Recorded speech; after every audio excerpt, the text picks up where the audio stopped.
सोचो आप गेम खेल रहे हो और तभी अचानक एक ग्लिच आया और आपके लाइफ हेल बन गया। तो इस स्टोरी में देखा जाता है कि जापान के नागासाकी में रहती हुई एक 11 साल की बच्ची यूना सातो, जो कि क्लास की सबसे शांत और इंटेलिजेंट स्टूडेंट थी।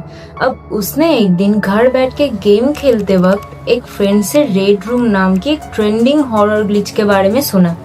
अब उसे डार्क वेब और हॉरर चीजों में बहुत इंटरेस्ट भी था, तो वो कुछ दिन तक उसी को लेकर बिजी थी। फिर एक दिन स्कूल में उसके कंपटीटर सतोमी ने एक लड़के की हेल्प से उसके बारे में कुछ र्यूमर स्प्रेड किया और वो लड़का सबको बताने लगा कि यूना डार्क वेब चलाती है और बहुत इलीगल काम करती है। वो शायद ऐसे ही एग्जाम में अच्छी मार्क्स लाती है। ये सुन के भी यूना पूरा टाइम शांत रही। उसने किसी को कुछ जवाब तक नहीं दिया। अब उस इंसिडेंट के कुछ दिन बाद यूना रात को अकेली हॉरर गेम खेल रही थी। वो इतनी एडिक्टेड हो चुकी थी, उसे अंदाजा भी नहीं था कि कब रात 3 बज गए हैं। फिर अचानक उसके लैपटॉप में एक ग्लिच आया और एक रेड टेक्स्ट पॉपअप हुआ जो कि था डू यू। वो उसे हटा दिया। फिर दोबारा आया डू यू लाइक, और फाइनली स्क्रीन पे बड़ा सा टेक्स्ट आया do you like the red room.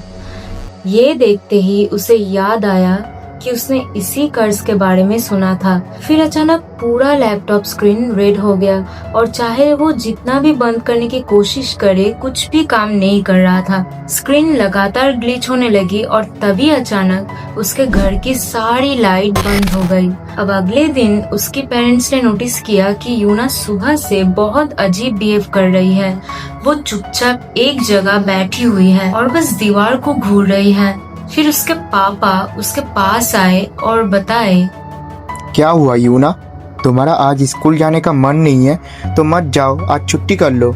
नहीं, मुझे आज ही स्कूल जाना पड़ेगा, सतोमी से एक इम्पोर्टेंट काम है। ये बोल के वो स्कूल चली गई। स्कूल जाके वो पूरा दिन सतोमी के साथ नॉर्मल बिहेव करती रही, लेकिन लंच ब्रेक में उसने सतोमी को एक एम्प्टी क्लासरूम में बुलाई। तब वही लड़का जिसने र्यूमर स्प्रेड किया था वो यूना के पास आया और माफी मांगते हुए बताया, देखो यूना, जो भी हुआ उसके लिए सॉरी, मुझे वैसे नहीं करना चाहिए था।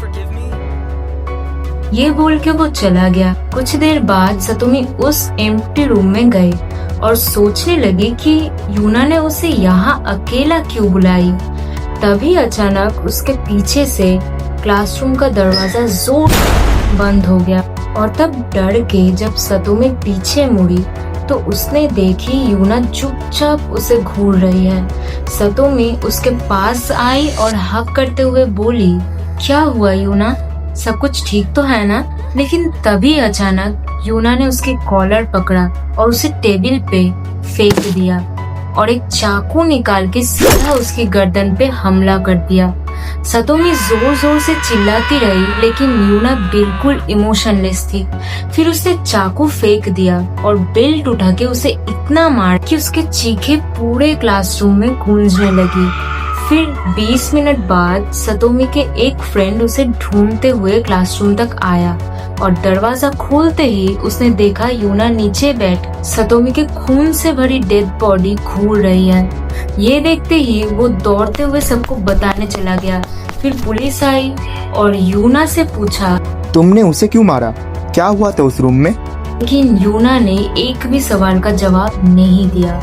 वो बिल्कुल नॉर्मल एक्ट कर रही थी, जैसे कुछ हुआ ही नहीं। अब इन्वेस्टिगेशन के बाद पुलिस को पता चला कि यूना कुछ दिनों से रेड रूम कर्स के बारे में सर्च कर रही थी। फिर उन्होंने उसका लैपटॉप चेक किया जिसमें वही रेड ग्लिच फिर से दिखाई दिया। इस केस के बाद अथॉरिटीज ने बहुत रिसर्च की, लेकिन आज तक किसी को नहीं पता चला कि रेड रूम कर्स असल में है क्या। अब कुछ लोगों का मानना है कि यूना पहले विक्टिम नहीं थी, क्योंकि उससे पहले भी कई स्टूडेंट्स मिस्टीरियसली गायब हुए थे। लेकिन यूना के केस सामने आने के बाद ही अथॉरिटीज ने इस कर्ज को सीरियसली लेना स्टार्ट किया और तब से इंटरनेट पे रेड रूम को एक डेंजरस कर्स्ड ग्लिच माना जाता है। अब एंडिंग में बस इतना ही कहना है, खुद को और अपने फैमिली को ऐसे डेंजरस डार्क वेब कर्स से दूर रखें। और अगर वीडियो अच्छा लगे तो लाइक, शेयर एंड सब्सक्राइब जरूर करें और हम फिर मिलते हैं हमारे नेक्स्ट वीडियो में। तब तक के लिए गुड बाय।